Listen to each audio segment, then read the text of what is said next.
We often use values and ideals interchangeably. Today we're going to talk about the subtle difference between values and ideals. We'll also talk about some new laws in social media and what we believe to be the one habit that best helps us develop other habits. Welcome to the Living Life Our Way podcast, a podcast dedicated to helping you live intentionally. Our goal is to take back control of our lives by living life on our terms. Join us as we work towards living life our way. Welcome back. I'm Jeff. I'm Troy. And this week, we came across a podcast called Optimal Living Daily. And it's kind of an interesting podcast. All they do is take blog posts online and then read them. So the one this week was Eric Teplitz, and it's titled, You Are Always Living Your Values. And his idea is that although we claim to have values like connection with others, when we spend 5 hours watching Netflix instead of going and spending time with friends, we actually value leisure time or entertainment or distraction. His point is that we can look at how we spend our time and energy, and that's what we value. And our ideals are the things that we're trying to work towards, but our values are what we actually spend our time doing. What are your thoughts? I like the differentiation. I use the terms interchangeably, and I really like the idea of using ideals to reflect our aspirations, what we think we should be or what we want to be doing and how we want to spend our time, and values reflecting our reality, just to draw that distinction between the two. As I've thought about it, though it feels a little incomplete. So there's this continuum between ideals and values, but it feels like there's a lot of our lives that are not really captured in that, and kind of at an extreme end of the spectrum are some of our automatic responses like stress or anxiety, where there can't be some sort of value proposition that's underlying that. It's just this really a dysfunctional response to stuff. So again, I like the distinction, but it feels like not acknowledging that there's stuff that we really can't get to the value underlying it, that makes it so that we're missing out on some opportunities to really look more holistically at our life. Yeah, and I think there is a lot of value in looking at how we're spending our time in those conscious choices. So on a Friday night, if we're spending our time at home and we say we value connection with our friends, we're really critically looking at that and saying, do we actually value that? Or is that what we think society wants us to value? Or are we just kind of being lazy and not acting on what we truly value, what our ideals are? So there is some kind of that higher level conscious choice evaluation. There's some real interesting concepts that he presents, but like you said, there's a lot of things that we're not really choosing. Yeah, and I actually thinking this week you started using a new app to interrupt a pattern and make it more of a conscious decision. We naturally develop these patterns of behavior, and it's good because it simplifies things. We don't want to have to make a choice about every single element of our life, but those patterns oftentimes make it so that we're really not intentionally making a choice between our ideals and our values. We're just acting somewhat automatically. We're on autopilot a little bit. So remind me what the name of that app is, and what are your thoughts so far in how that's affected your choices? Yeah, so the app's called OneSec, and I heard about it from an Ali Abdaal video. I downloaded it because I'm using Facebook for work, but a lot of times because it's on my phone, I end up using it in a unintentional way. Yeah. Just pick up my phone, and the first app I click on is Facebook. And this app, what it does is when you click on Facebook, it will give you a prompt that says, take a deep breath in, take a deep breath out, and then it will tell you how many times you've tried to access the app in the last 24 hours, as well as give you the option to continue to Facebook or to close out of Facebook. And it really has made that pattern interruption that you're talking about is what's made all the difference. It's allowed me to make Facebook a conscious choice.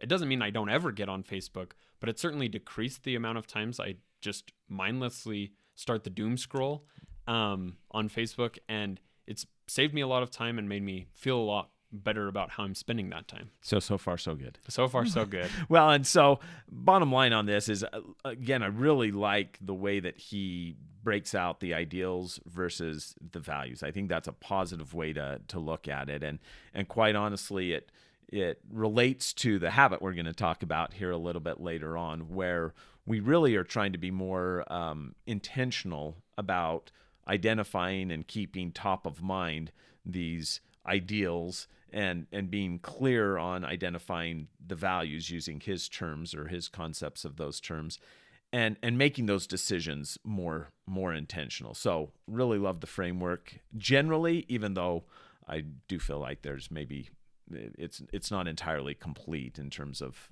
usefulness to us. So yeah, anytime you can inject intentionality into something, it makes it that much more valuable. For sure. So looking at social media and intentionality, there's a couple new laws that have come out. One was passed in Utah, and then in March, and then in April, there was another one passed in Arkansas. And there's a few different states that are starting to propose laws around social media. And these laws are centered around kids' access to social media. So the law in Utah is 18-year-olds and younger will require, or I guess kids under 18. Yeah, kids younger than 18 will require parent permission to create a social media account. And then they'll require an additional level of permission to access those social media accounts between 10:30 p.m. and 6:30 a.m. We know the dangers of social media. What do you think about us approaching solving these dangers at a societal level? And do you think the government really needs to be involved, or is that something that's unnecessary? Yeah, it's a good question. And I don't love the idea of government intervention sort of generally, but there's certainly a pattern or a history of us using governmental limitations in a way that's effective, in a way that makes things safer for people. So for instance, having a driving age where you can't, here in Utah, before 16 you can't be out driving around by yourself, and consuming alcohol or smoking cigarettes. There's age limits for those, and I think that they make a lot of sense because we're dealing with kids who maybe don't have the ability to really see the dangers in what they're doing. And so it's a bit,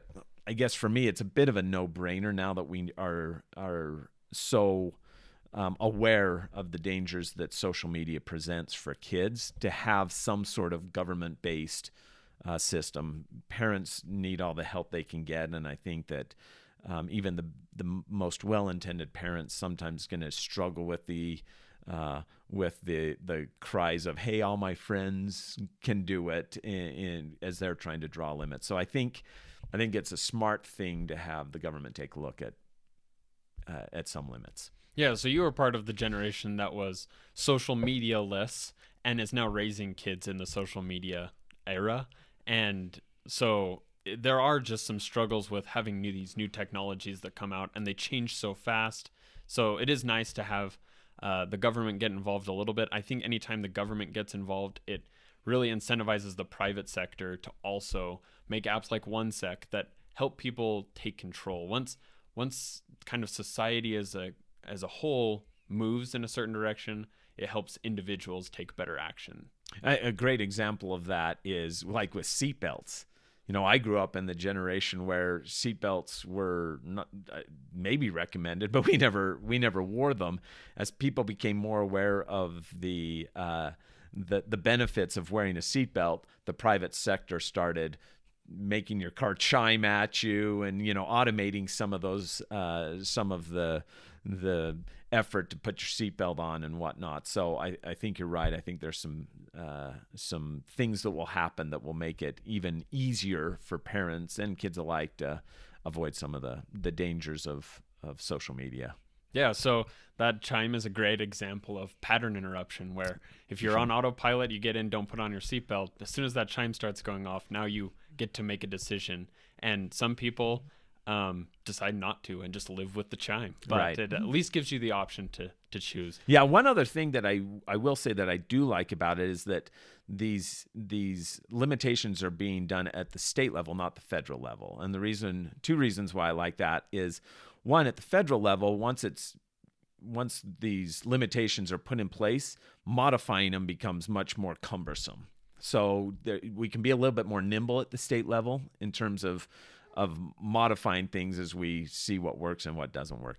The other element is having the individual states dealing with them will have a number of different systems that emerge that can then be tested against each other to see which are most effective, which are too restrictive, which are too, not restrictive enough and whatnot. So we'll have a little bit of a real-time experiment that we can see what works best. Yeah, it'll be interesting to see kind of what comes out of it, but exciting to have people thinking about this sort of stuff. For sure.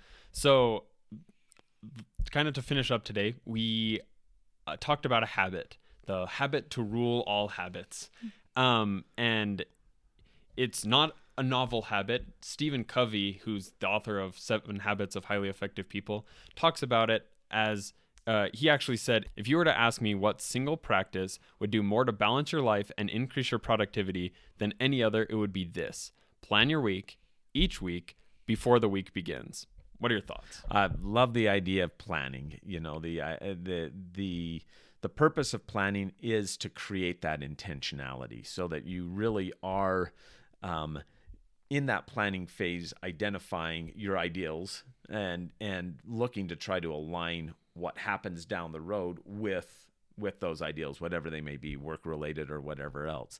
And so just at a general level, it makes a lot of sense that planning needs to be, should be the core habit because of what it facilitates beyond just that planning exercise. Yeah, I think there's a lot of opportunities for review. Are my actions aligning with where I want to be, what I want more of or less of? We've talked a lot about MOLOs.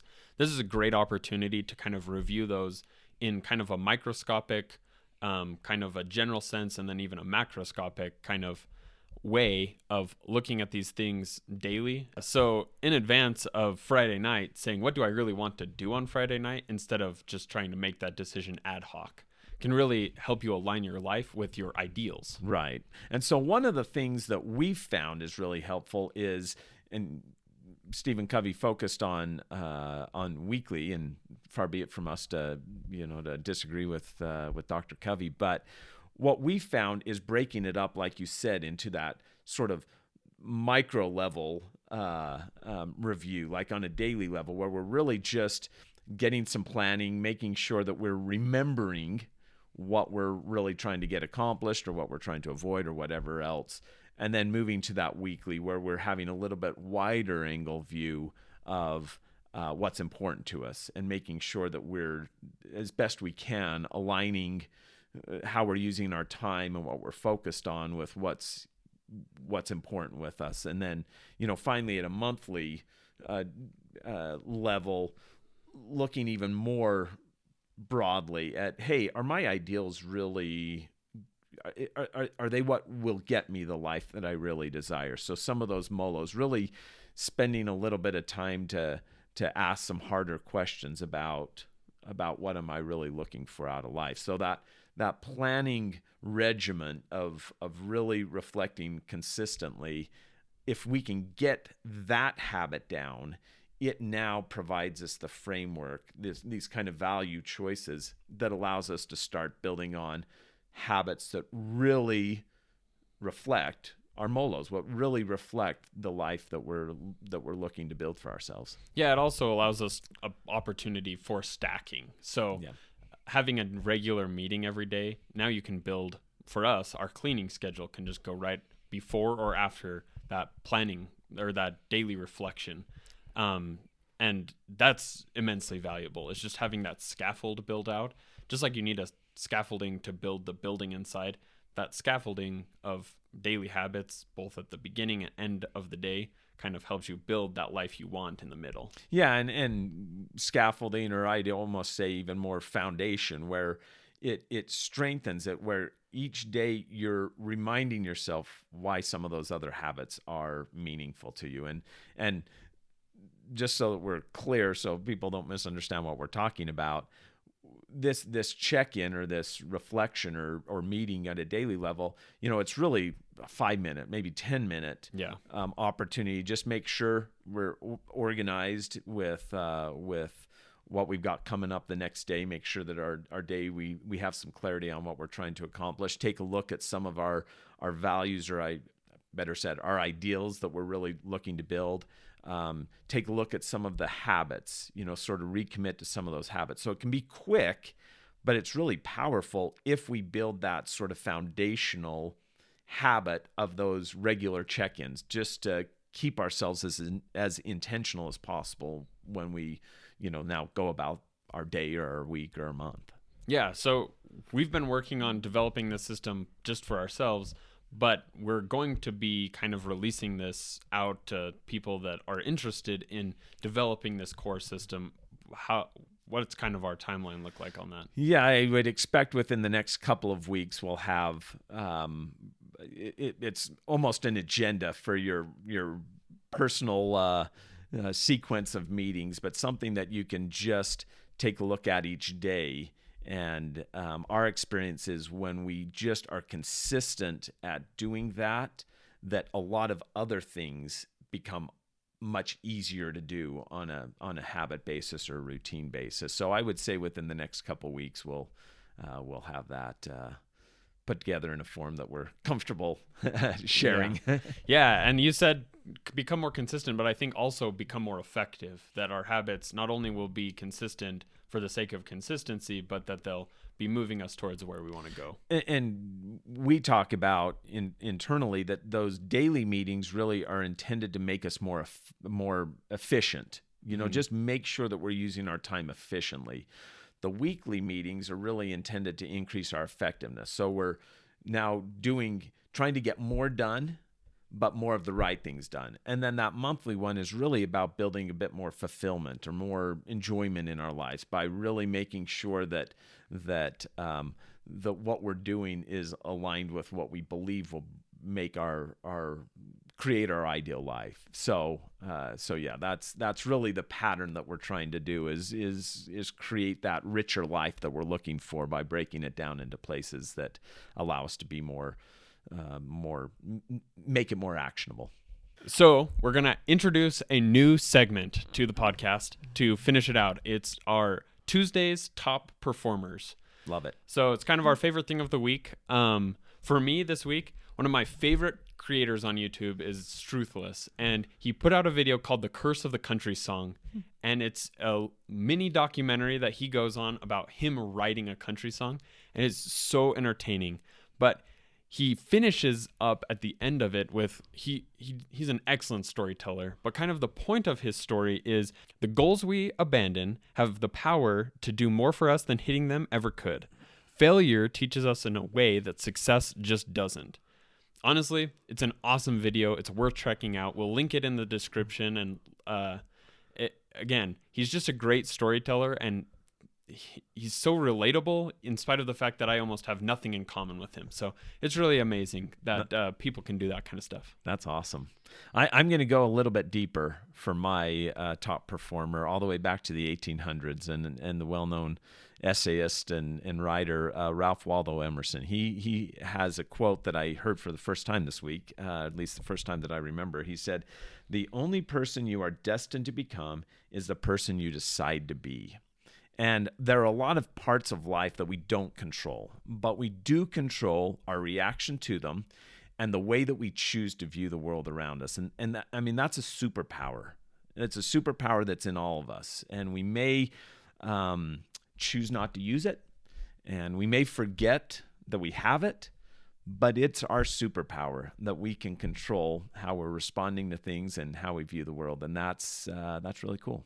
Yeah. If you're looking for more midweek highlights, we actually started a newsletter called Hump Day High Five, where we share our top five things for the week. The link will be in the description for us to sign up for that. And we just appreciate anyone who's listening to this and coming on this journey with us. We're having a lot of fun, and we appreciate you riding along with us. So we look forward to seeing you in the next one.